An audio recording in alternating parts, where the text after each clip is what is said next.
Hello, everyone, and welcome to the 2021 Colorism Healing Writing Contest live book launch. I am Dr. Sarah Webb, creator of Colorism Healing, and I am joined today by 11 of the couple dozen authors that we have featured in this year's anthology. And you'll be hearing from them today shortly. They'll be sharing bits and pieces of what they've written, as well as telling you a little bit about themselves and why they decided to participate in this contest. But before we jump into that, I do want to make a few announcements. The first one is that if you are participating live, you can win some swag. Yes, and actually, let me share my screen so that you can see exactly what you could win. All right, so let's go here. Oh, there we go. Okay. All right. So if you are asking a question, the first 5 people to ask a question, we're going to have 2 rounds of discussion and Q&A today. You get to win a sticker for your laptop, for any other surface that works for you, that says I see color and I love it, a Colorism Healing original. And we're going to play a little trivia game too, about halfway through. And if you answer one of the first 2 questions, then you get a tote bag. Okay, so tote bag as swag. And then the last round of trivia will be for a free copy of the book, right? The reason we're all here. So pay attention. Hopefully, if you were here early and you were looking at the welcome video, that might have something to do with the trivia questions. I'm just saying, I don't know. I have a few thank yous to give as well. This year's contest judges, I saw one of them in the chat earlier. Hey, Sienna. Sienna Morgan and Bobby Simmons were gracious enough to read and review all of the writing this year. And so they selected the top 5 winners. And then myself, as well as my project assistants, decided on who else we'd like to see in the book as editors' picks. And so the cover art, which you see here, there's a painting on the cover that was designed by Melroy Art, Melanie Royster. And one of my project assistants, Naila Buchner, created the cover design. She reached out to Melanie, and so she was really pivotal in helping us create the beautiful cover that we have today. And so you get to hear from her and learn a little bit about her as well. And then I have to thank my project assistants. This is a lot of work, y'all. The contest, the book publishing, it's a lot of work. And so having people who are lending their hand because they care about the topic, because they care about the issue, because they themselves are creative people, it really is what sustains it and helps me to come back year after year and be able to do it again, is having help. And then speaking of help, I had financial support this year, thanks to Patreon. So I have to thank some Patreon subscribers who committed financial support to this contest and to making this book possible. And I'm going to call out their names because that, in terms of sustainability, I cannot provide cash prizes and pay for the cost of publication without the financial support of the Patreon subscribers, as well as anyone who made an individual donation. So throughout the year, I've had people just send me, $20 on Venmo or Cash App. And so all of it really makes a difference. But the ones who subscribed were Akosua Lassane, Bobby Simmons, Katara Poland, Chantel Sterling, Diana Vasquez, Diana Deuce, Gabriella Schiller, Janice Ledette, Cara Fabella, Kent Blumberg, Melanie Lenoir, and Michelle Doe. So many, many thanks to all of you.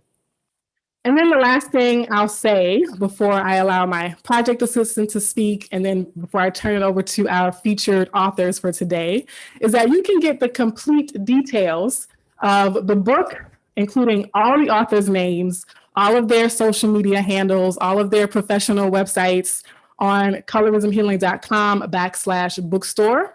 You get to read the bios of the judges, the bios of the project assistants, the bio of the cover artist, as well as actually purchase a copy of the book.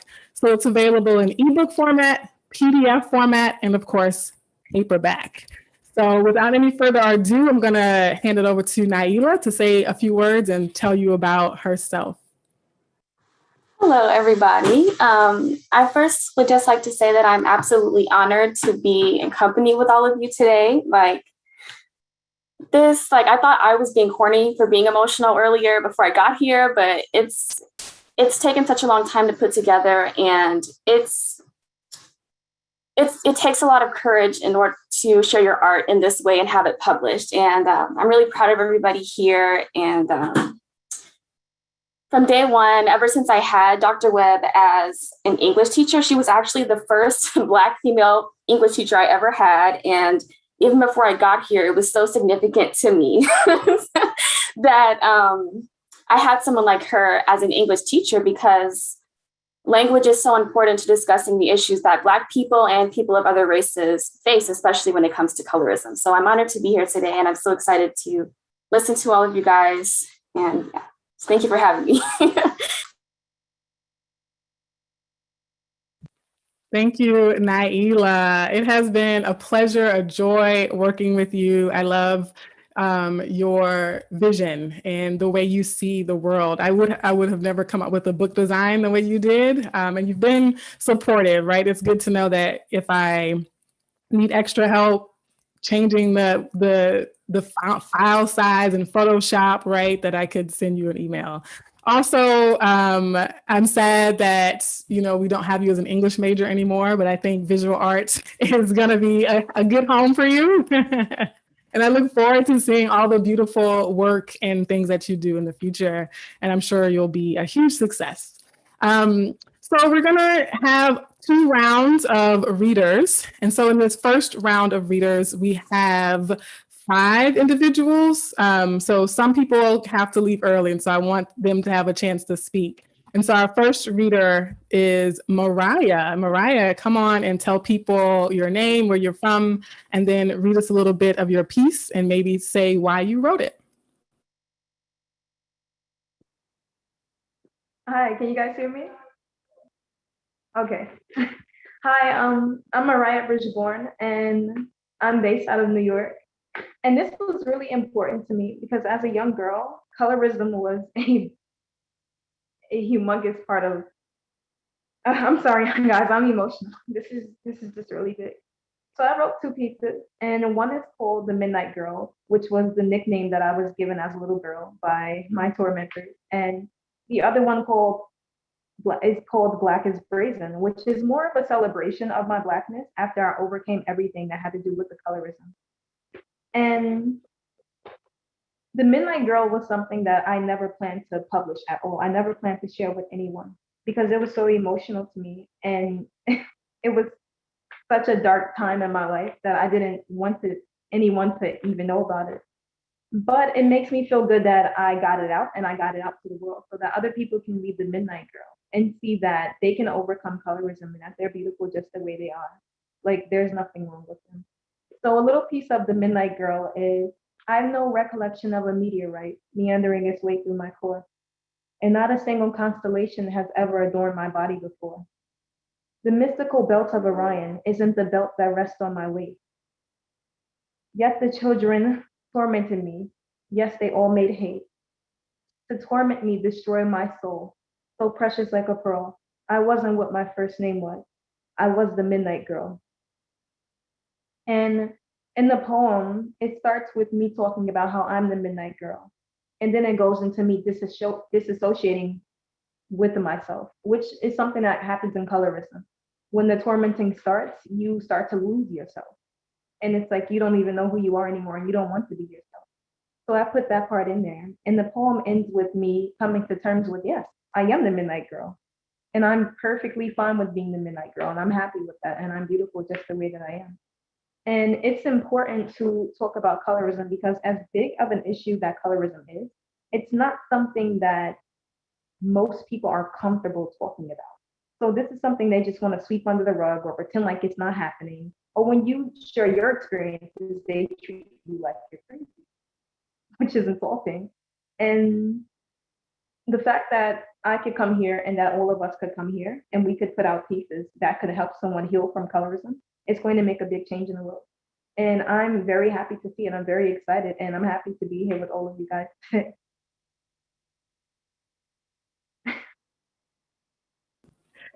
All right. Thank you so much, Mariah. So the folks on YouTube can't see me as the readers are speaking, but I'm like just cheesing down.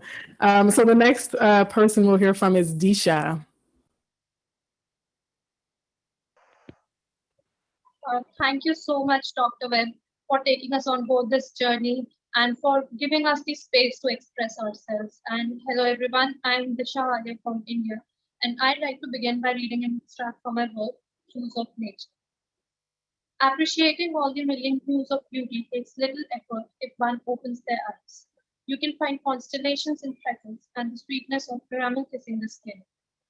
Every inch of the body is carved to perfection, and no color makes it dirty, dull, ordinary, imperfect. There's no need to replace or to hide, and it certainly does not need change. It is a gift, embrace it. The more you adapt to the demands who only see the world in monochrome, the more you give storm, the more you give rise to the storm in your heart until it becomes unbearable. All the shades of all the colors, yours is perfect. Open your eyes and look at your precious self. Do not hide it. This is you. So, when I began writing this piece, there were an ocean of memories running through my mind. But one stuck to me and it created a loud echo in my heart. It was the memory was as vivid as it occurred. A 12-year-old asked me, I'm ugly, right? There was no doubt in her question, or she believed that statement with all her heart. And I was 10 back then. So while I was astonished with the question, I couldn't really tell what that disturbing feeling was. But growing up, I began hearing and seeing people around me deeply wounded by these insecurities. They were so sure that the color they inherited was either too plain or too different. Whatever the case, they wanted to hide it or change it. The worst part of it, most of these wounds were often given to them by someone close. Words like, I wish I had, because I don't have, or you don't have, began piling up, and undemanding voices became inaccessible. I've always been so sure if society had just let them shine, the world would see happier smiles.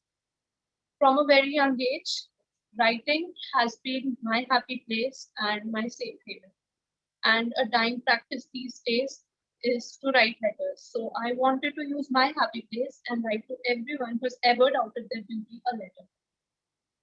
Because we need to address colorism on a community level and simultaneously heal ourselves too. As the saying goes, hurt people hurt people. While we continue to strive for a change, we mustn't avoid the healing part of the journey. And healing is a long journey. On bad days, people can feel their inner demons creeping up on them again. The passing of time doesn't diminish that struggle. A lot of people can be far ahead in their journey. To some, it might not resonate for various other reasons. But if even one person finds the letter helping in any way, it has fulfilled the purpose of why I began writing it in the first place. This I wrote for the one who has ever second guessed their beauty, with the hope that you found the love you needed on your bad days to keep going and know that someone in some corner of the world thinks that you're doing great and is rooting for you. I know it's hard, it is so hard, but even on your worst days, I hope you can continue on your journey while trying to embrace yourself and who you are, and one day look at your reflection and tell yourself that every part of you is beautiful. Thank you. Thank you, Disha. So I'm going to try not to cry until we're done with this live and I have privacy. The next we're going to hear from Mary.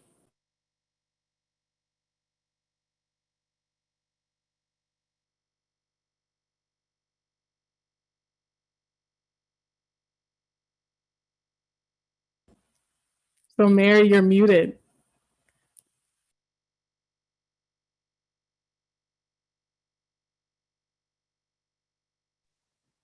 Thank you. Again, I'm Mary Eggers. I live in Northern Virginia, just outside of Washington, D.C., and I'm really honored to be here.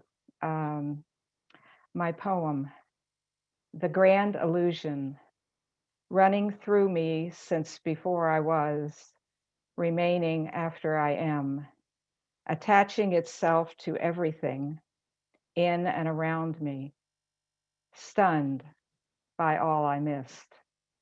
Cracks open this white life to a deep sadness. Now I stand very still, eyes that begin to see, my mind searching for a path to justice. So the events of last summer left me stunned and depressed and all of the other words that one can use. And it sent me to the library and I started reading. The first book I read was Waking Up White and the second was Caste. Waking Up White affected me personally more because at the end of Debbie Irving's book, she poses, at the end of every chapter, she poses questions to the reader. Those questions brought to life all of my blind spots. I've worked in organization development and with leadership teams for most of my career, and often have a conversation with leaders about the difference between espoused values and lived values. My espoused values, I believe, have always been in the right place. But after finishing Debbie Irving's book, I realized how I lived those values out wasn't quite like I want them to be. So the book highlighted my blind spots. It also caused me to begin to think of the ways I've been complicit or not speaking out or whatever. And all of that sent me on a self-searching journey, which I don't think there's an end to, because I'm committed to looking at myself around these issues. And my second comment about the poem is I'm a visual artist and have been since late 70s actually. And when I turned to painting, I studied with a woman named Susan Heron, who was quite influential. And Susan encouraged me to enter my first juried art exhibit, saying, "You have no control over getting in, you only have control over entering." I believe this is true of many of my life experiences. So when my poetry group said, "You need to get this poem published," I probably didn't say it out loud, but my thought was, they're crazy. And then I heard Susan's voice. And when I discovered Colorism Healing, I thought it was the perfect spot for this poem. So I'm very grateful to Dr. Webb and her team for putting it together. I'm looking forward to reading all the poems, and I'm honored to be on this presentation with my fellow poets. Thank you all very much. Thank you, Mary. So now we have a couple more readers before we get to Q&A. So anyone watching, get those questions ready. So now we're going to hear from Marnika. And I also have to throw this in. Like I went to school with Marnika when I was in California at California College of the Arts, and just love Marnika and have for years. So go ahead. I love you too, Sarah. You're amazing. My name is Marnika Shelton, and I'm a classically trained fine artist. And before I go into that, I just have to say I've been crying all morning, and I've been crying backstage. So my voice is super shaky. And I'm so grateful for this work, and I'm honored to be a part of it.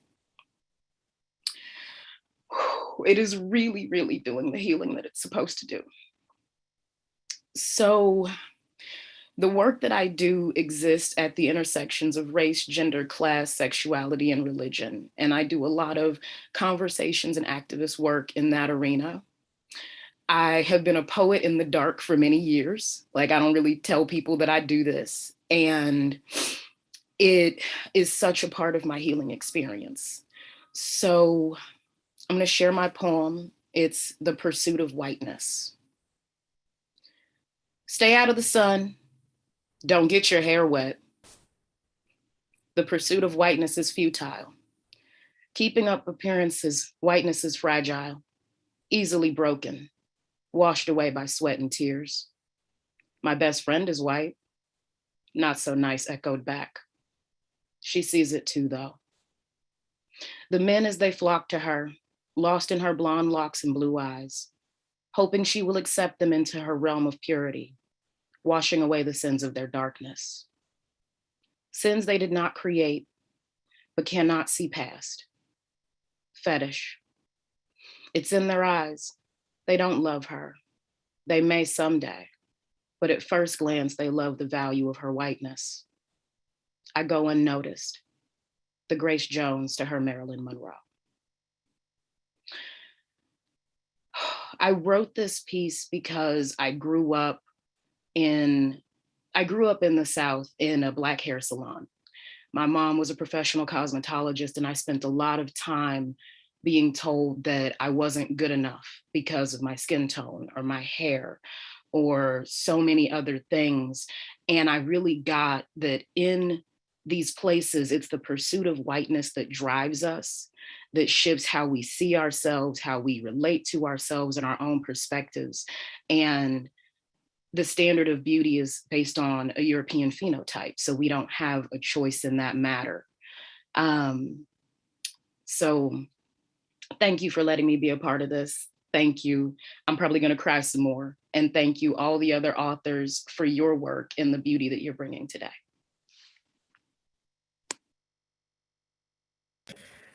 All right. Thank you, Marnika. The reason why I'm not crying is because it's adrenaline, and my adrenaline is just going to get me through this.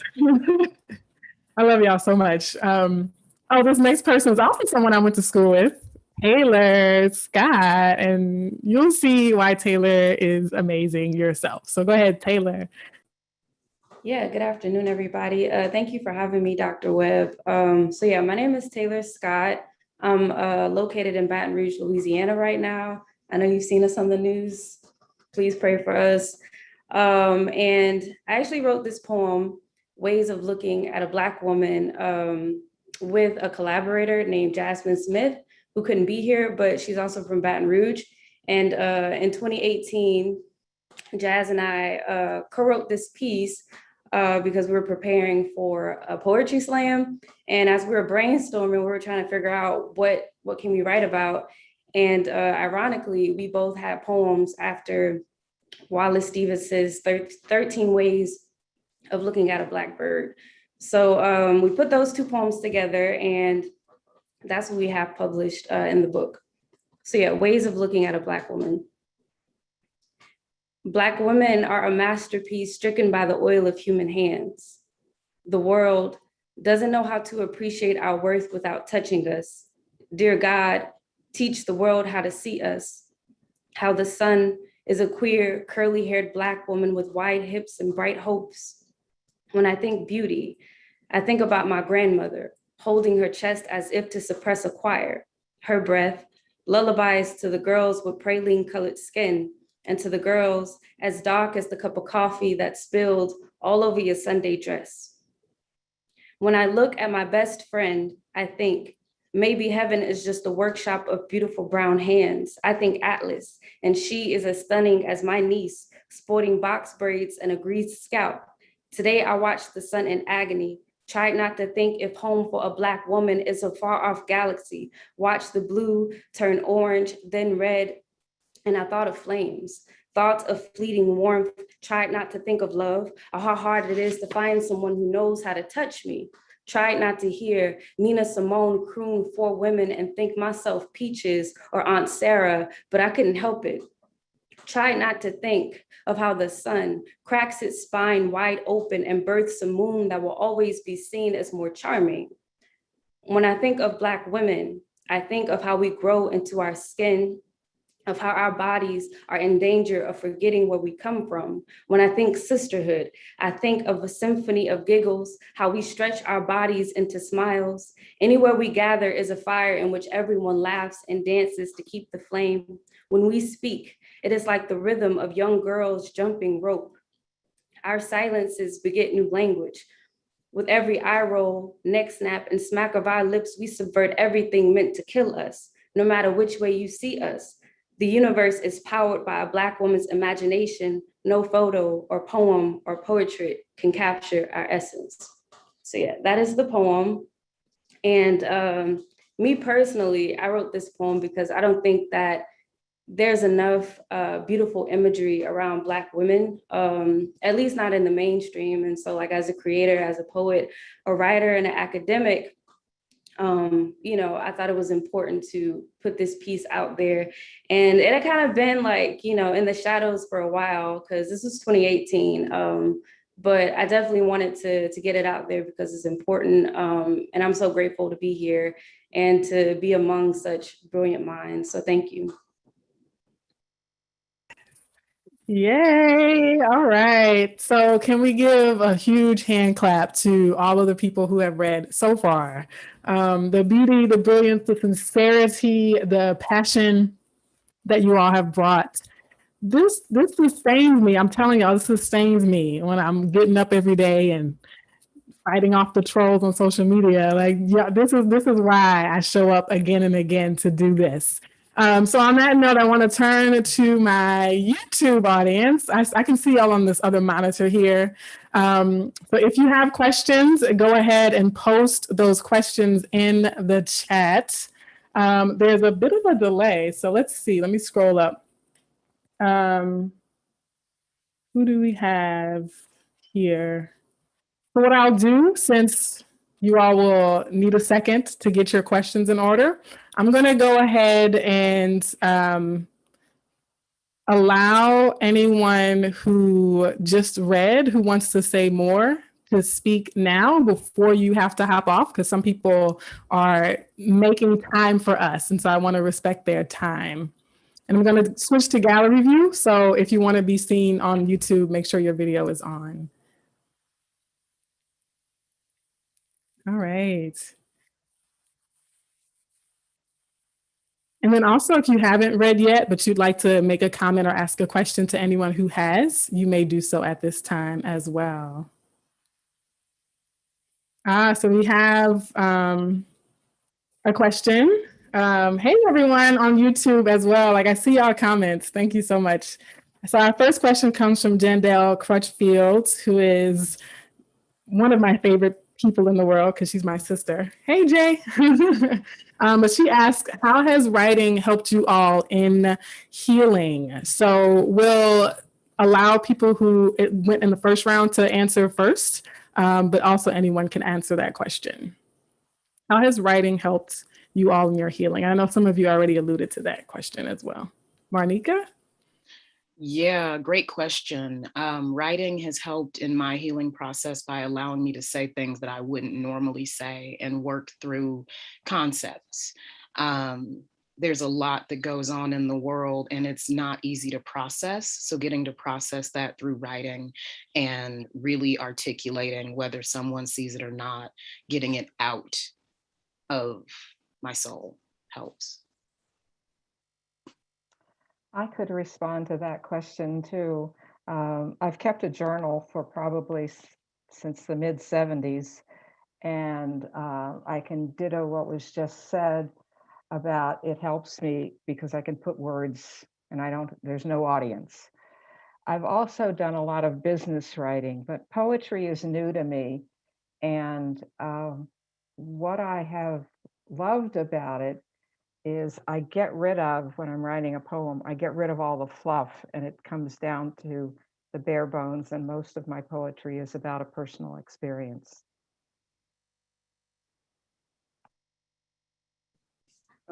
I'd like to say something. Thank you for the question, Sarah's sister. But yeah, I think that as somebody who deeply feels, and I'm sure there are people who deeply feel as well, but I feel like a lot of the times how I feel is ineffable.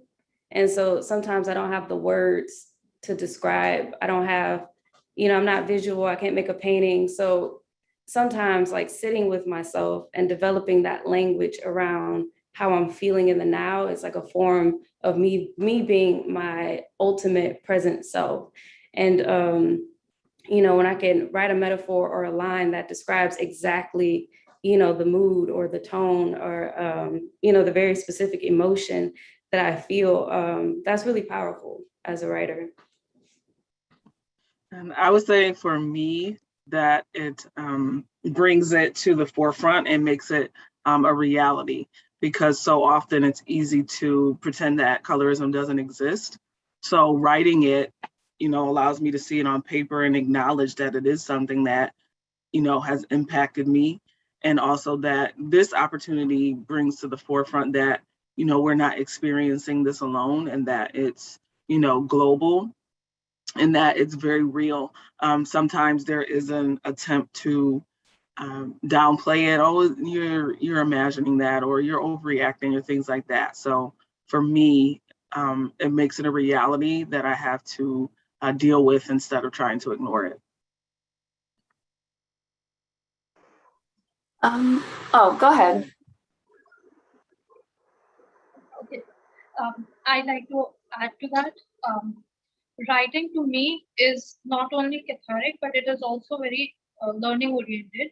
Whenever we're writing something from our experience, especially when we are writing from our experiences, we tend to take a step back, or at least in my case, I tend to take a step back and, look at things from a broader perspective, because when you're actually experiencing something, we often overlook things that we wouldn't if we would just take a step back. So when we take a step back and look at the situation once again, that experience once again, it becomes a very cathartic process, and it becomes very learning oriented, because we tend to also learn from that experience, which we might have overlooked. I just wanted to say to Taylor that specifically, I really appreciate the fact that you touched on the importance of just describing Black women through writing in a positive way and using imagery and words that have positive connotations, because I've noticed that white beauty, it's very much, it's mentioned in passing, it's detailed throughout history. And it pains me that Black women and darker skinned women have not been described with the same level of care and adoration that I've seen done for white women. So I appreciate the fact that you took the time in your poem to use that language and to call our features beautiful, not even just directly, but by kind of using imagery in line with our features.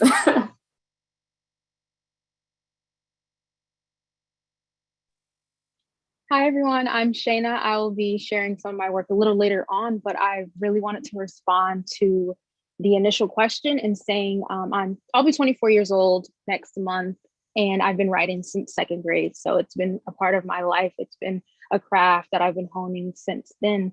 But I'm a firm believer in science and in the fact that what I don't release, my body locks in, my spirit locks in, my mind and heart lock in. And a way of freeing different issues such as colorism, the way of releasing these topics and healing from them and doing it in a cathartic way for me has always been writing. And even for people who aren't writers themselves, I notice when I and other writers, when we share our work, it heals even just readers, just listeners. And so writing is a gateway to healing that I'm sure you all here and many of you on YouTube can understand and appreciate.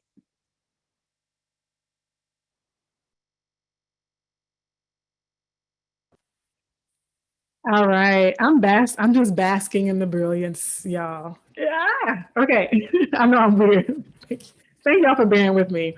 So before we get to our second round of readers, I want to give you all a little bit of trivia. And so with this first round of trivia, what's up for grabs is a tote bag, okay?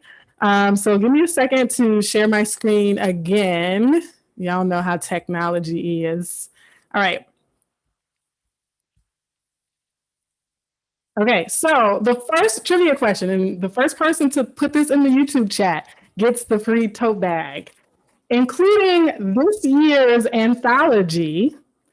How many books has Colorism Healing published?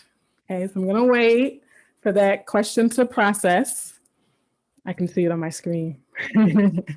And I'm curious if you are in the Zoom, so you can type in the Zoom chat as well. I'm curious to see if anyone knows the answer.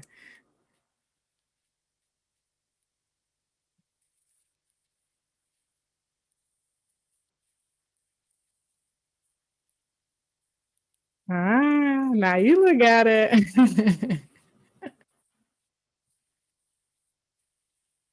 All right, so now YouTube is catching up. I'm going to repeat the question. Including this year's anthology, how many books has Colorism Healing published?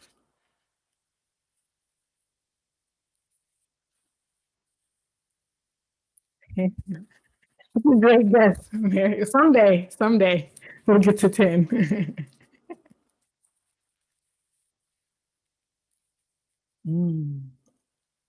Okay, here come the YouTube responses. Ah, Sienna, you got it right. It's 5. Yes, so 5 anthologies. Yes, I'm going to make a package deal available at colorismhealing.com/bookstore. So if you want to buy all 5 at once, I can give you a deal on that. Okay, so Sienna, you get a tote bag, and it's well deserved, Sienna. I love having you around in the community. Oh, Nika 6. This might be a trick question. I thought about that. I was like, I might be slightly off myself. So, but we'll go with 5, and maybe we'll throw an extra tote bag for people who say 6. All right. So one more question before we get to our second round of readers, and this one: what year was the first Colorism Healing contest?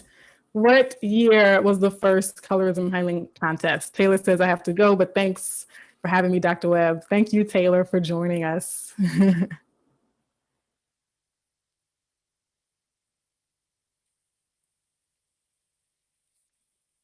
I don't want to say anything because I don't want to give it away on YouTube. But no one in the Zoom chat has gotten it correct yet. I'll say that as a hint. All right. There you go, Monica. Yeah, there you go. What year was the first Colorism Healing contest? And so this is kind of a trick question too. It's not a trick question, but I'll explain why the answer is not as obvious as you might think. Once I get no, it's not 2008. I had just graduated from Mississippi State in 2008, so I hadn't even started blogging then. Keep guessing.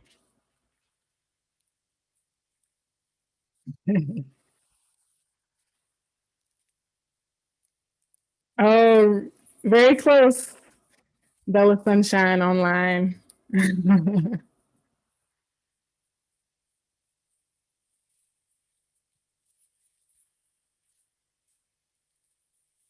Hi, Sheila. I'm reading your comment on YouTube about embracing one of the names you were called for being dark skinned and making it your own nickname. I think reclaiming names is a good way to take your power back. So kudos to you.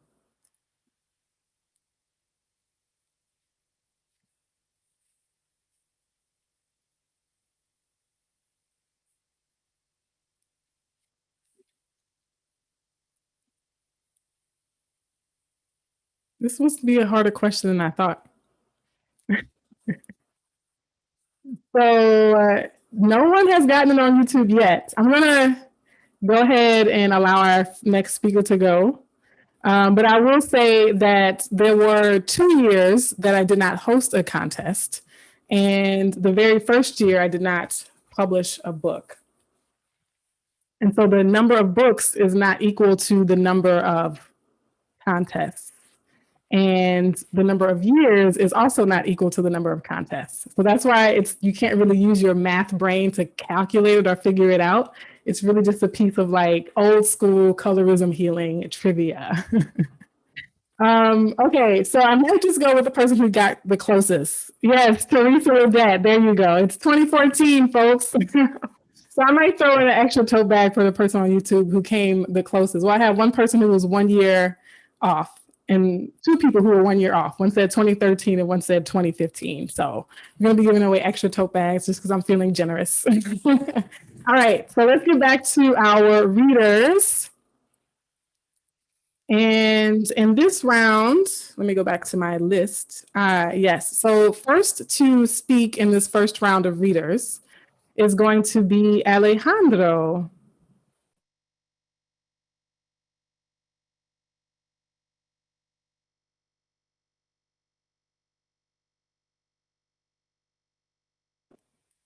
Make sure you unmute.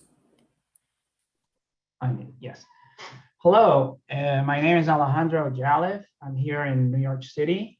I am so honored to be here. Thank you, Dr. Webb, and all the people that have made this possible.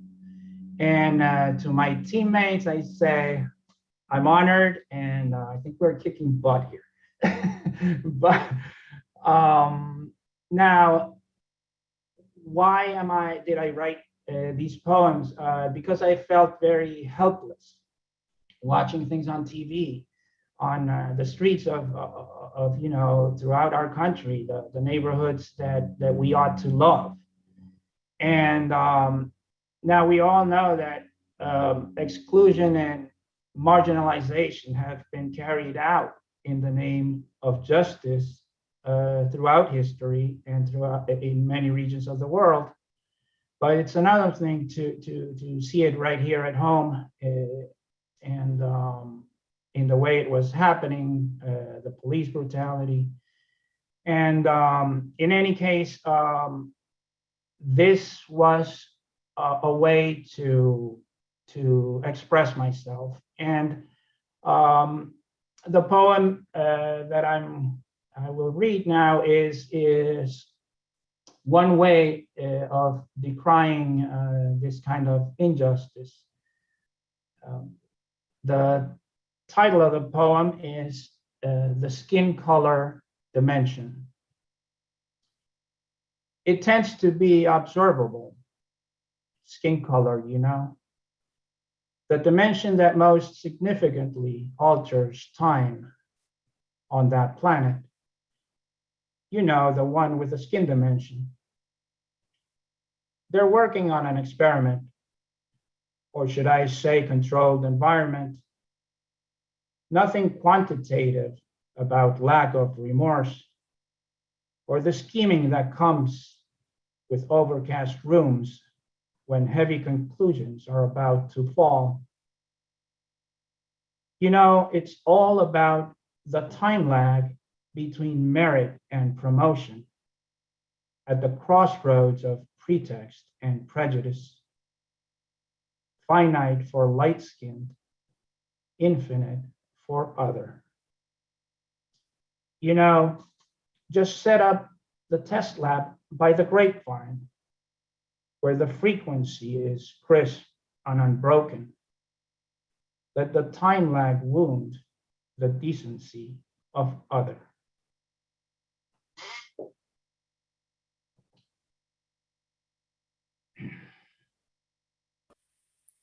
Thank you, Alejandro. So we're going to go to Kiara. Do you have any other comments, Alejandro, before I continue? It's just thank you.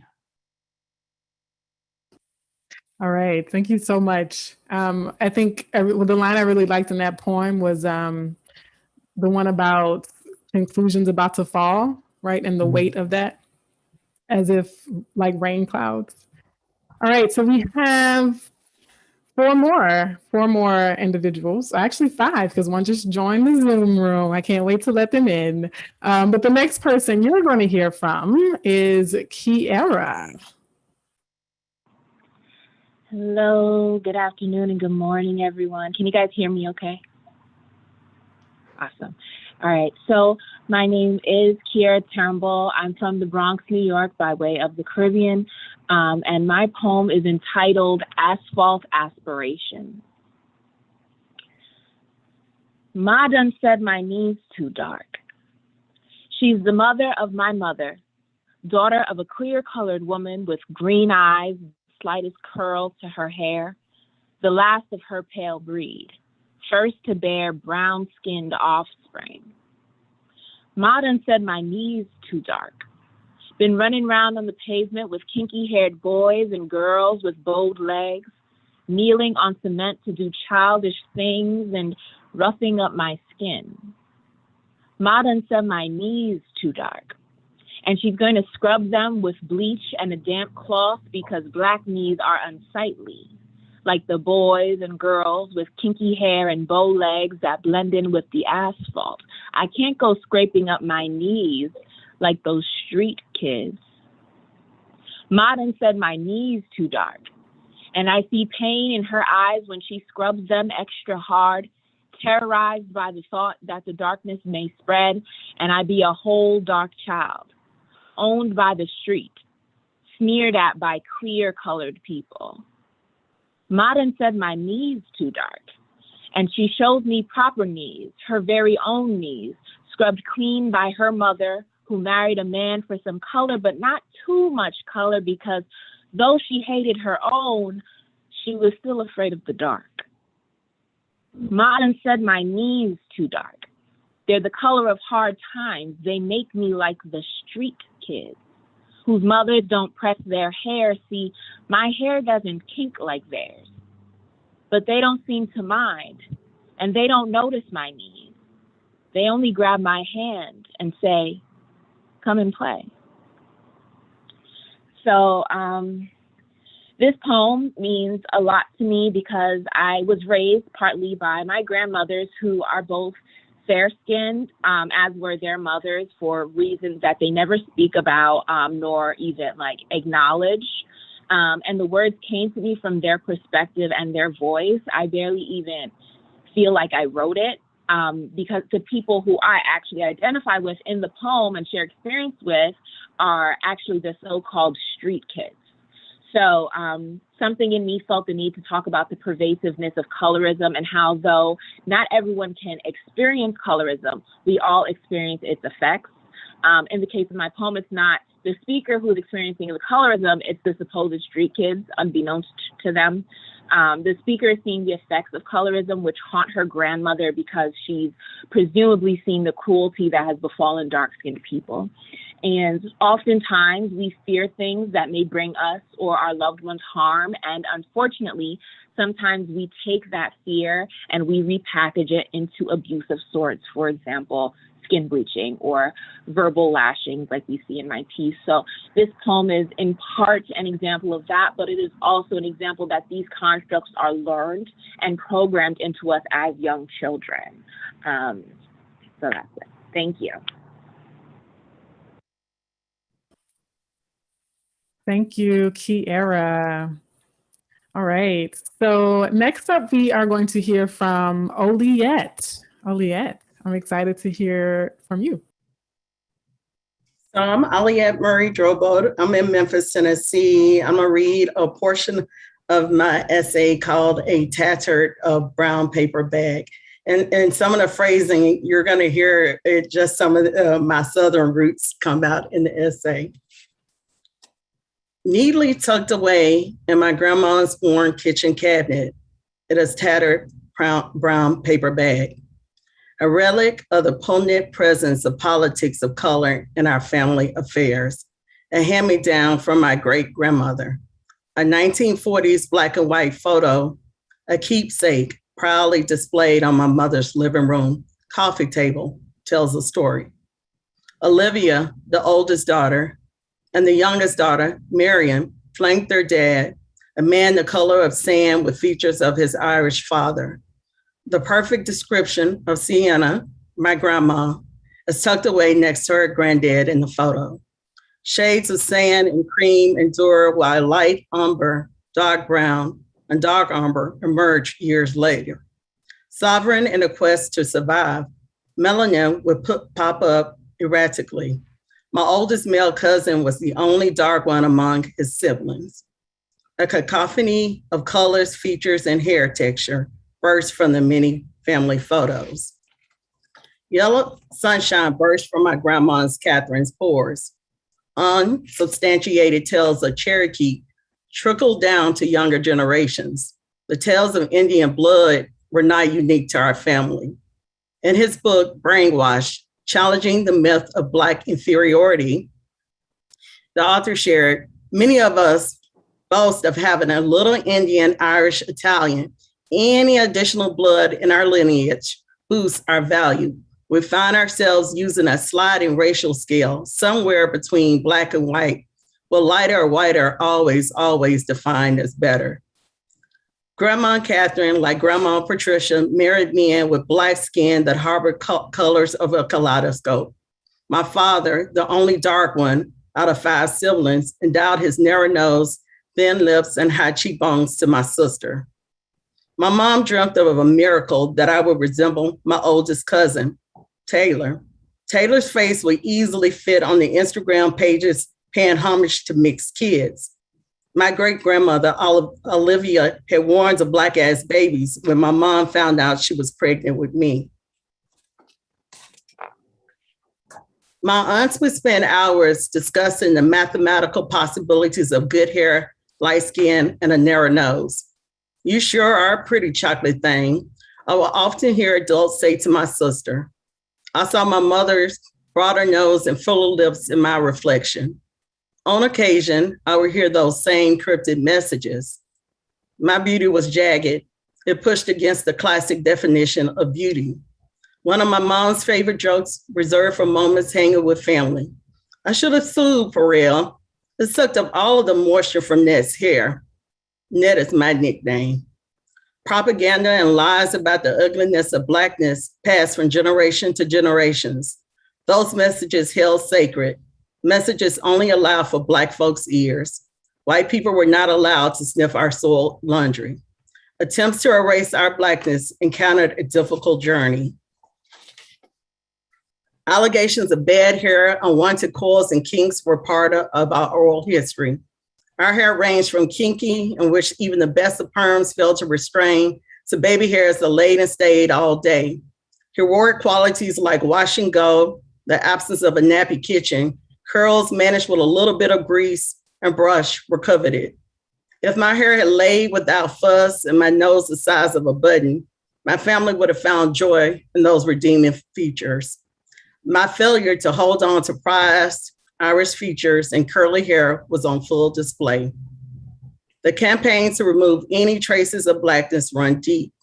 In a speech given by Malcolm X in 1965, he spoke of the internalized anti-Blackness cultivated by white supremacy.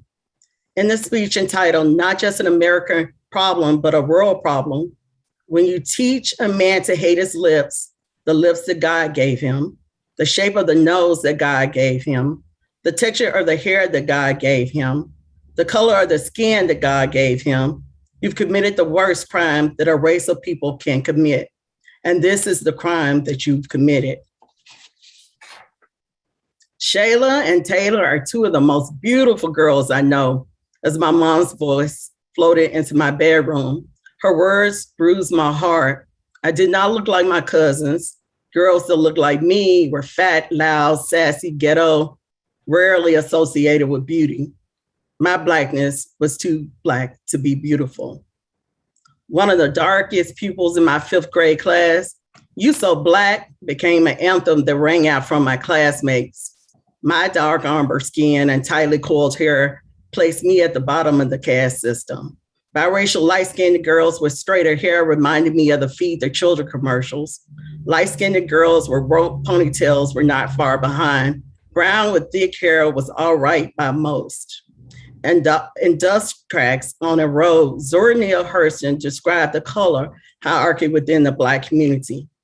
Even a child in the 1st grade can see that this was so from what happened in the classroom and on school programs. The light-skinned children were always the angels, fairies, and queens of school play.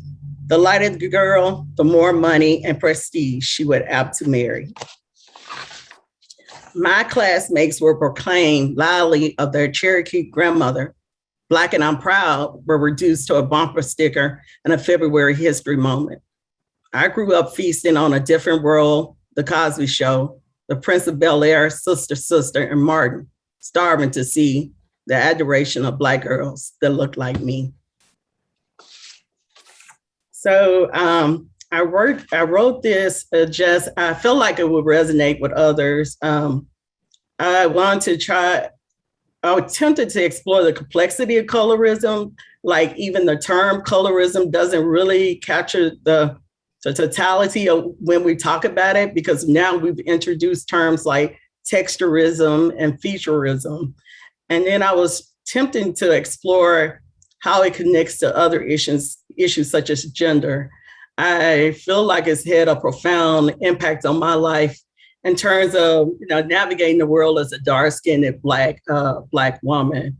And so, again, I was using this essay to just bring about awareness. And I also wanted to just share with the world how traumatic it is and what it does to families. And that what their journey looks like in terms of healing, and how white supremacy is so pervasive and so harmful that Black folks are told that we're not valued and that we should try to eliminate folks that look like us. Thank you. Thank you so much, Oliette. All right, scroll back up to my list here. So after Oliette, we're going to hear from Rapti. Yes, hello everyone. First off, I would just say that it feels so empowering to be here with you all tonight. So thank you again, Dr. Webb, for this platform. And my prose piece, it's a piece of fiction, and it's written from the perspective of a woman. It's called The Most Beautiful Color. I was in my room, standing in front of the mirror, coating myself with a lotion from a bottle. Must be another fairness cream as usual. But no sooner did I finish my regime, I sensed a slow burning sensation on my face and neck. The burning feeling escalated in a matter of minutes, and I screamed out in excruciating pain. My skin, which had faced so much discrimination, seemed to surrender to the invisible flames. It began peeling off as the mirror in front of me was engulfed in vibrant red flames. I woke up with a jerk, with beads of sweat covering my forehead. I jumped out of bed, switched on the light, and rushed to the mirror. My smooth brown skin glowed in all its beauty. My eyes swelled up as I embraced myself for the first time that fateful night. I've always been very biased towards all kinds of light colors, be it while choosing my clothes, wall colors, stationery, and all sorts of material things. But that horrifying nightmare taught me how brown is the most beautiful color of them all. So I think one of the major inspirations behind this would be the kind of commercials and media content that I've grown up watching, which unfortunately does not help at all in coping with the whole process. And despite all the progressions, skin color still today determines opportunities and life experiences. And I've written this from the perspective of a woman because unfortunately, most of the time it begins at home. The discrimination begins at home. And and coupled with that, the social conditioning for years and years lead people to believe that they don't have anything to offer to society, no matter how intelligent or inventive they are. And towards the end, my protagonist, she embraces herself for the first time for who she really is in all her glory. And that is when I've tried to incorporate the healing process, because I feel that healing comes with acceptance and acknowledgement of the impact. And the more we speak freely and openly about this and share about it, I think it will be easier for those who are still hesitant or fearful or scared to share their experiences. And I really hope that there will be one day when everyone will shed all kinds of hesitancy and come forward and speak about it, and thereby begin the healing process. And with that, they'll also know that you're not alone in this fight, and you're in solidarity with so many others, and who've gone through the same thing. And I think that's really gives you the strength to cope up with any kind of trauma that comes with this kind of discriminatory behavior. So I think, yes, that is pretty much it. Thank you so much. All right. So next we have Shayna. Shayna Andrews, everybody. Hi, everyone. I have just been backstage, just enjoying and learning so much. I don't have the word, like as a writer, I just don't have the words for this experience. And I want to thank every single contributor, whether you are here on Zoom or just in the book as a whole, for your bravery and for your courage. It takes a certain level of both of those to tell your truth and to tell your story. And I want everyone to know how important your story is, how valuable your voice is. And I'm thankful for every single person who had a hand in making sure this came to fruition. I want to thank my family and friends, those here attending, those not, for always loving me, not making me feel small, for making me feel beautiful, valued, and all of those wonderful just things. And I've contributed a few pieces to this year's anthology. I'm a returning contributor. I'm blessed to be here, but I want to share a piece that is a fiction piece, and it's speaking from the workforce, workspace perspective. It's titled At Its Roots. And I really wanted to bring this piece to the anthology because I wanted to acknowledge that colorism is so invasive that it not only impacts families, homes, communities, friendships, it also impacts the workforce, whether people are taking on, for example, I'm an artist and an educator, so I'm a freelance author, spoken word artist, poet, and an ESL tutor. And colorism shows up in those spaces. Which face, which type of skin color, which hair texture will be appeasable, or which will appease people who are searching certain opportunities. It impacts even in the media, as we can all see, what are the roles and the people that are generally broadcasted and called beautiful. And so without giving too much away, I wanted to really highlight how that happens in a particular fiction piece where the main character is going to audition for a natural hair commercial. If I had known we'd all be lined up like an elimination round on televised modeling shows, I probably wouldn't have taken 2 trains and walked half a mile to get here. We are looking for the cream de la cream of natural curls and spirals, royalty, Eleonora exclaims as she claps her hands together. So let's get some test shots of everybody. Remember, diversity is the device of the wise. The flyer also mentioned locks, cornrows, kinks, coils, even fades and waves. Maybe she just forgot to mention all those other descriptions right here, right now. The guy beside me, whose hair is split between shaved and hazelnut locks that are beginning to bud, snickers. He whispers to me, sounds like something out of a horror psych movie. I giggle, nodding in agreement. Facts, good luck. Gonna need more than that? Eleonora begins to usher people in different directions, all of us dispersing, all not the same, but also no different. My lips, covered in clear lip gloss, curve upward as the photographer flips through my test shots. Against the gold backdrop, my dark brown skin nicely complements the fresh baby's breath nestled in my hair. I notice Rashawn staring in awe at a photo of my face, free of flowers and backdrop. I blush.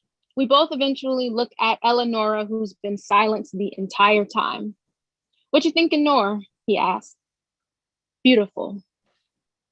And so this is just a short excerpt. I don't want to spoil how it ends, but a fact that I wanted to contribute is that Black women spend 9 times more money than any other group of people in the world on natural, or not just natural, just hair and beauty products. And yet the representation does not show and does not display the wide array of Black women specifically who contribute to this financial reality.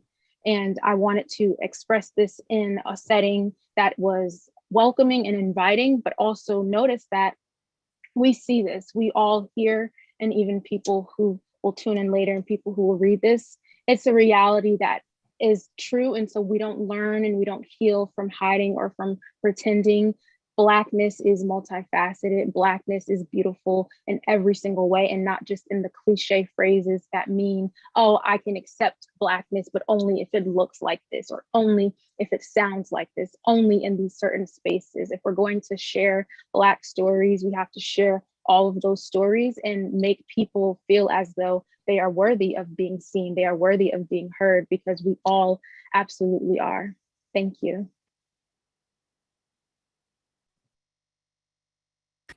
Thank you so much, Shayna. And it's great to have repeat authors being featured. So thank you for your consecutive support of the contest. So we have 2 more speakers lined up, 2 more readers before we go into another round of Q&A and another trivia prize giveaway.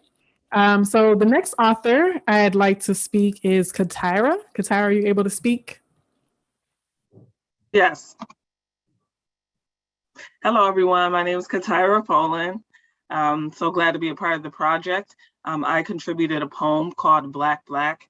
Before I get started, because you can't see the poem, the first Black is in regular script, capital B, everything else is a lowercase, and then the second Black is in all caps. And the reasoning behind that, maybe I'll explain that after, I don't know. So I'll just read a piece of my poem. You know what, I should have time to read all of it. It's not very long. So I will read my piece, Black Black. Black like charcoal, black like tar, black like midnight, chocolate black, dark chocolate black, black like diamonds, black like stars, black like Pluto, black like Mars, black like Sicily, black like Grace, black like Naomi, black like Alec, black like Lupita. Too black, too dark, too deep, too hued, too melanated, too colored, burnt, crispy, overcooked. Black like glow, black like sun, black like beauty, black like power, black like grace, black like raindrops, black like race, black like me, black like you, black like brown, black like blue. Black is the answer, black is the truth. So I wrote the poem, and the reason for the difference in lowercase and uppercase is the lowercase black stands for the negative components that are associated with dark skin. So black like charcoal, black like tar. And then what I did with the caps black is that I paired it with something positive, black like diamonds, black like Sicily, black like the sun. So I really wanted to show the different, the dichotomy of that, you know, how sometimes black is presented negatively. There's lots of different stereotypes that are tied to our people. We're looked down on, we're sneered at, we are disrespected, and those things happen, those are reality. But I also wanted to acknowledge that we offer so much to the universe, that we are powerful, that we are important, that we're a force to be reckoned with, that we are valuable, that we deserve to be valued and respected, etc. So I really wanted to just show the two sides of what Blackness looks like, and just give that visual to the poem. Thank you so much. So we're gonna go with our last speaker for today. Keep in mind that if you purchase a copy of the book, all of these authors have biographies in the back of the book. And if you're just tuning in, you can get their Instagram handles, their Facebook profiles, their professional pages, All of that on the website, colorismhealing.com/bookstore, which is also where you can purchase a copy of the book. So without further ado, we'll have our last reader and then go into another round of Q&A and trivia. Shonda. Oh, Shonda is the last speaker. Hi, thank you so much. I'm so excited to be here. I am in Vienna, in Austria, and my story that I wrote is called Picture Day. And basically, I'm just so grateful for finding Dr. Sarah online. I had been doing some research based on my own healing journey, and my mind has just been blown because for some reason I just had never thought, I didn't have any language to put to the experiences that I had, and it's just really been a journey. I'm an artist, I'm a singer, I'm a writer, and I tend to focus a lot of my work on rewriting stories. And so my goal with this was to not do that and to just tell my truth without making it flowery, without doing anything. And so I'm a little nervous because I waited to the last minute to do this story, and it's pretty emotional for me, but I think I can get through it. So this is called Picture Day. I'm gonna read it for you. It shouldn't take so long. I used to hide a pink diary with red and purple hearts beneath my bed. It held practiced signatures in curly cursive, the names of crushes, angry descriptions of teachers I hated, and scribbled lines about girls who were mean and what I wanted to do to them. There were also lists of things I wanted outlined in spiked boxes and colorful clouds. Boyfriend, be skinny, purple lip gloss. Being pretty was a withheld and unwritten fantasy that I was reminded of each time I opened my little book and flipped past the first pages dedicated to pictures. I thought those faces were much better without my face. But really, I wished for one picture that I could glue in or give away with a note written on the back that said "Friends Forever" with 2 hearts and my name. So on Picture Day, I found the perfect outfit that made me look cool, not too fat or too dark, and I pressed out the bump in my bangs with my stocking cap so my hair looked a bit longer, and could already see myself handing out pictures as I watched myself in the mirror. I went to school more nervous than usual, the blanket of home slipping slowly to the ground as I headed to the school bus, making me shiver and pray I would not be noticed or teased or threatened. I ignored the disdainful looks of my teachers as they passed out tiny black combs that my mom told me never to use. They don't know nothing about our hair, she'd said. But the white camera guy tried to tug at my bangs anyway. And smiling his hand away, I stood with locked knees in front of a worn backdrop in the school's hallway, hearing the voices of students around the corner waiting their turn. And taking a breath, I hoped to God that the camera wouldn't see the wild-haired, gap-toothed, pencil-blackened face my classmates had drawn of me and passed around, but instead a pretty, thin, happy, carefree, loved girl. And lost inside my imagination, I barely noticed the camera guy telling me to smile and relax and look at the camera. And don't you want a good picture? Because wasn't I doing all the things I'd seen famous people do when they took pictures? And then, perfectly timed between shutter clicks, someone shouted, "Black attack," and the entire corridor echoed with laughter. When I got my pictures back, I had no feelings as I looked at the face of a scared Black girl with a wide smiling mouth and eyebrows to her hairline. Her eyes were shiny and the names she'd been branded with were balanced on her high shoulders. I didn't take my scissors out that day to cut out neat little squares of my beautiful face to share. Instead, I sat with my chin bent under in barely noticeable surrender to the name calling, to not fitting in or being enough or liked or not knowing why, and never considering why. When I brought the pictures home to my mother, she opened the package, took one look, and put them away in a drawer, leaving my diary without a face and me wishing I didn't have one. So thank you for listening. This is my story, and really just the thought of reading it out loud and not being in silence has been such a healing process. And I'm just so grateful for this community that you've set up and for the other communities that you introduce in your platform. And I just know, I don't even have to hope, I know that you're touching so many lives, and each one of us, and even the ones that didn't submit anything, the conversations that are started. And I'm super grateful. Thank you. Thank you so much. So if you're watching, I would like you to give another congratulations, another thank you to everyone who has read today, everyone who has had the courage to share a small part of their brilliance and their beautiful soul, and to be vulnerable and honest, and just brave. I thank you all, and I thank you all who are watching, and for those of you who are listening, and to everyone. Y'all, I see my people in the chat, right? I thank you so much for showing up to this conversation. All of you, even if you're watching the recording, even if you couldn't attend live, even if you have to read the book next month, the fact that you are showing up for the conversation, the fact that you are willing to listen, even if you're not ready to speak, is how we're going to work our way out of this problem, out of this quicksand of colorism. And so now I want to open it up, right? So we've had all of our readers speak, and so open it up to the audience for questions, comments, feedback. I know my folks on stage, backstage on Zoom, you might not be able to see the YouTube comments, but they'll be saved for later. So if you want to rewatch this video and look at all the beautiful comments coming in, all the hearts that you all are receiving, people have really been appreciating your voices here today.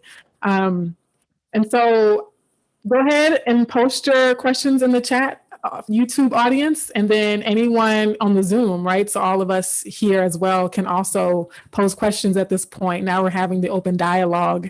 And so while you all are working on those questions and comments and feedback, I'm going to go ahead and close out the last round of trivia.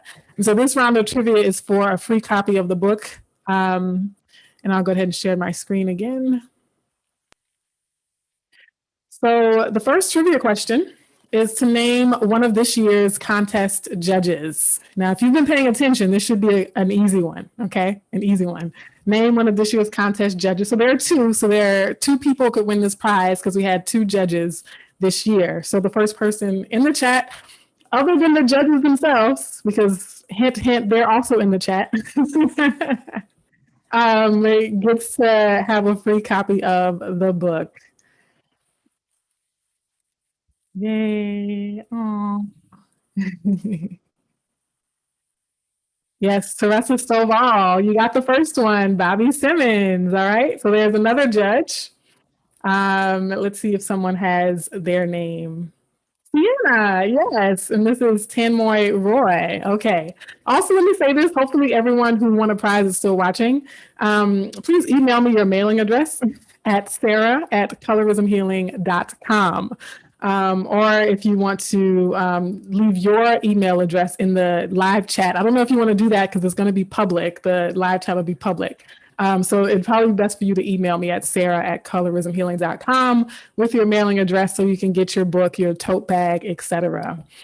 So thank you again to our judges, Sienna and Bobby. All right, the last question. True or false? The first contest was called the Colorism Healing Poetry Contest because it only accepted poems. Let me open my Zoom chat and see if people... yeah, Megna.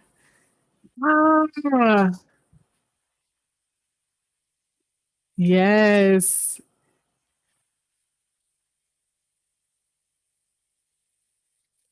So I realized that we have someone who didn't get to read. Megna, do you want to read? Did you get to read? I don't think I saw you when you joined. Let me see where you are. There you are. Hi. Do you want to read? Hello, everyone. I hope you can hear me. Yes. So 1 second, I'm going to stop sharing my screen and then you can go ahead and read, okay? Yes, I've been waiting for a long time. Finally, I did get an opportunity. Yes, I would like to read my piece of writing. Yeah. So can I start? Yes, you can start. Okay, so first of all, I would like to thank all the judges, all the organizers for organizing such a beautiful contest. When I first came to know about this contest, I was pretty excited because I think this is one topic that is offbeat and not much spoken about, colorism. And being from a country, India, as we all know, that it has a very complex and diversified society, there are certain derivatives that do play a role in discrimination, and one of which is discrimination against darker skin. So if you are born in India, you are automatically labeled as, you know, sometimes less beautiful, less fortunate, or less educated sometimes. Lots of states, you know, lots of languages, religions, lots of discrimination as well.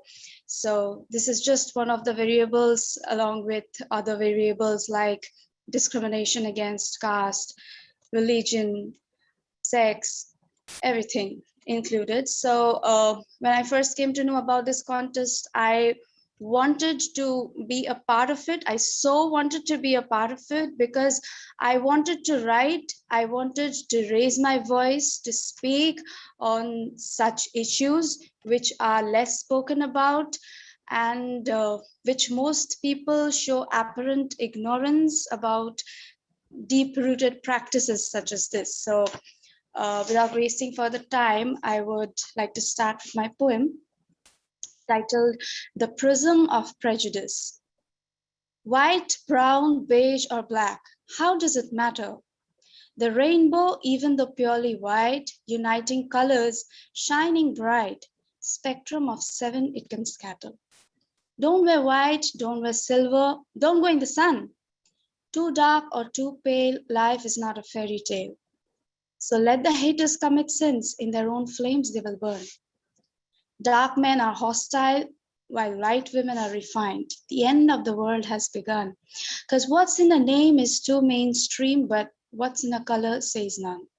Stubborn fallacies, ingrained beliefs, plastic people with phobia and fright forget that both light and dark merge to make the best photograph, that the blood will always be red and the bones will be white.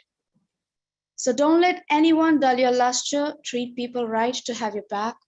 Black, brown, yellow, or albino, freckles still shine and melanin still glows. Because life is like a game of chess where both kings and queens are white and black. So why I wrote this poem, as I told earlier, I wanted to raise a voice against such issues. And when I was on the process of writing this poem, and when I came to read about the other, the works of the other participants, it was a process. It was truly a process of healing for me, because I truly felt that I'm not the only one. There are so many more others. And once again, I feel that creative writing is one of the biggest platforms.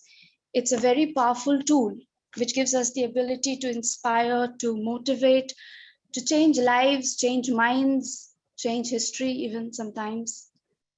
You just don't know that which particular, it sometimes happens that one particular sentence, one particular word hits you so hard. You admire the authors. You remember that one line from one poem, from that one article you had read, say 10 years back, because you related to it in some way. You connected to it. It had this deep impression within you, and maybe you discovered stories that fell in line with your passion. So it was really a great opportunity for me. And thank you so much. Thank you. That's all, I guess. Yes, thank you, Meghna. Yes, and my deepest apologies for that oversight. I'm so glad that you're lending your voice here today. So I'm gonna switch it to gallery mode now. So for my folks backstage, get your face on for the the main stage in just a second. Here we go. All right. And so now let's look and see if we have any final questions or comments. And if not, we're going to wrap it up. I'm going to put the website and actually have a moderator, Gayla Guidry. If you're still on and able to moderate, please add the website link to the chat on YouTube so that people can have that. So let's see, did any questions come in while we were talking? No questions. So what I'm going to do, if there are no questions from the audience, is I'm going to pose a closing question to anyone who wants to share. But what is your, not final hope, what is your like one big hope for the issue of colorism for yourself personally or for us as a collective around the globe? What would you hope for people in terms of working to dismantle this system as well as heal the wounds inflicted by it? So this is open for all to participate. I did post in the chat, but on another note, I think it's really important for people in privileged positions to be talking about colorism. Like, obviously the bar is low, and I really don't like when people are praised too much for doing the bare minimum, but I do think it's important that people who benefit from colorism to acknowledge that it exists and that they do benefit from it, because a lot of times, especially in the Black community, I've seen a lot of lighter skinned women say that color has nothing to do with their success in life. It has nothing to do with how they're treated. And I just hate to have the experiences of Black women be diminished in that way. And so I would hope that people who have privilege are able to acknowledge the problem as well.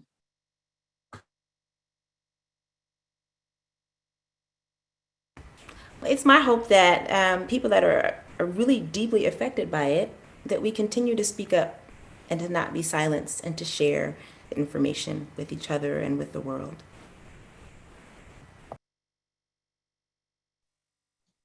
I hope that colorism is a topic that is welcomed and catapulted to the forefront of conversations. I've said this a few times before, but I just want to continue to reiterate, colorism should be talked about and should be addressed and acknowledged the way that racism is.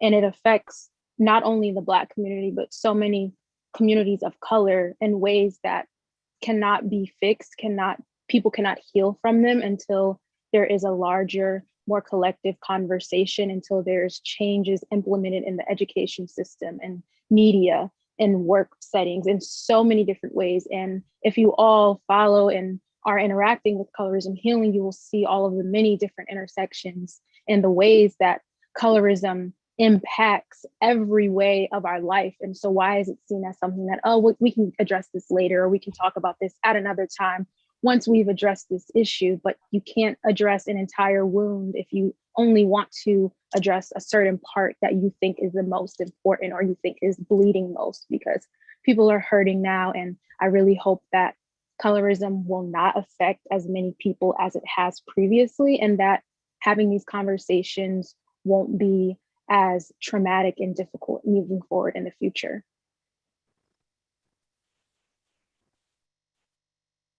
I would like to see many more people understand that we are all created equal in dignity and in greatness. And I am not being hyperbolic about this. I think that by engaging in conversations and being sure that this is an important subject matter, we are being consequent, rather. Not hyperbolic, but consequent with those ideals that have brought peace and well-being into this world. So it's a cause that is certainly worth pursuing. And I just want to emphasize that, all you. I mean, you're so creative, so fascinating, and I mean the greatness that comes from being human beings. There's also because I'm a sports fan.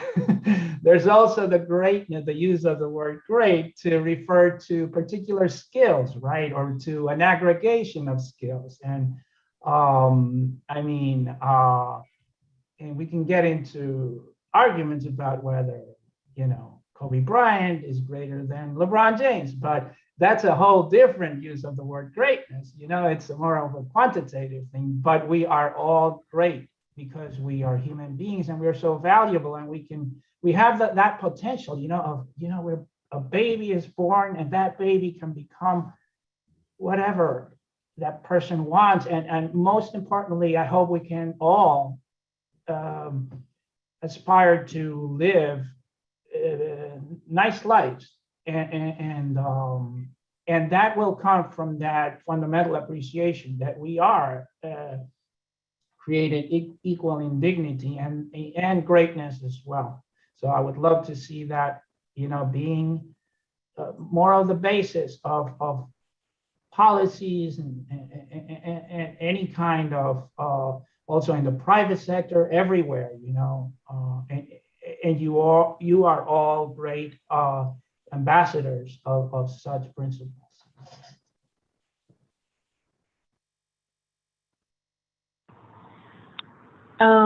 I would like to see everyone thinking of our oppression less individualistically. So not like, well, I haven't experienced colorism, so, or, well, I can't really experience it, and instead think of it as a whole of what it means to, experience colorism or experience oppression, even if, you can't necessarily relate. And that's it.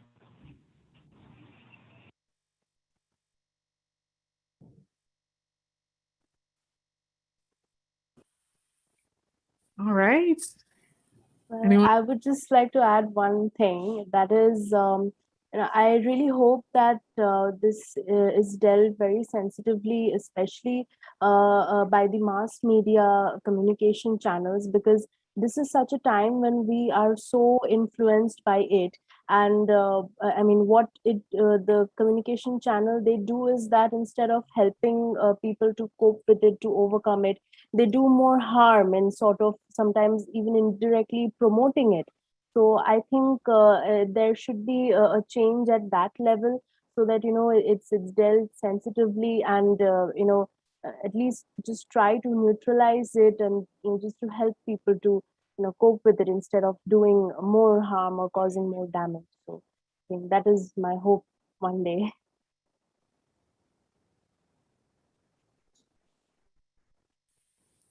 All right. Well, thank you, everyone. First of all, thank you to all the participants today from near and far. And thank you so much to everyone who has watched, who has participated in the chat, humored me by participating in the trivia game and asking questions. And this will be on YouTube indefinitely. So rewatch it and bask in the brilliance over and over and over and over again.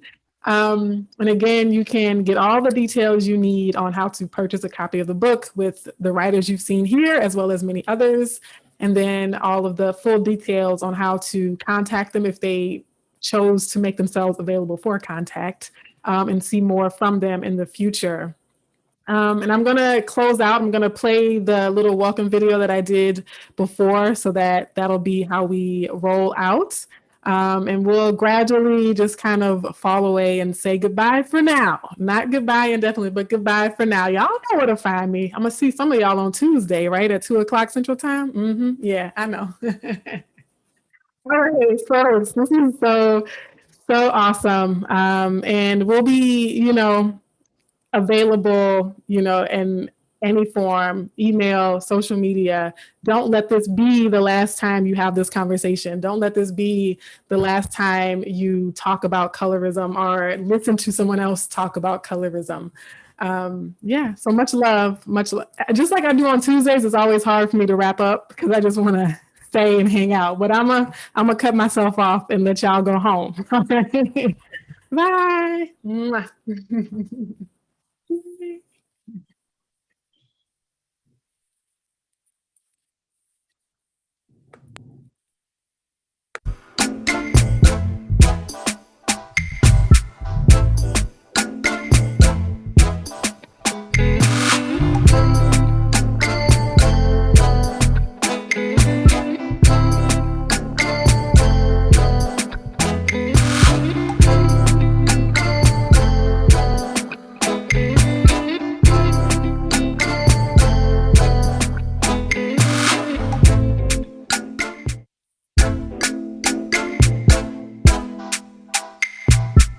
Thank you so much, Dr. Webb. It's been an absolute wonder.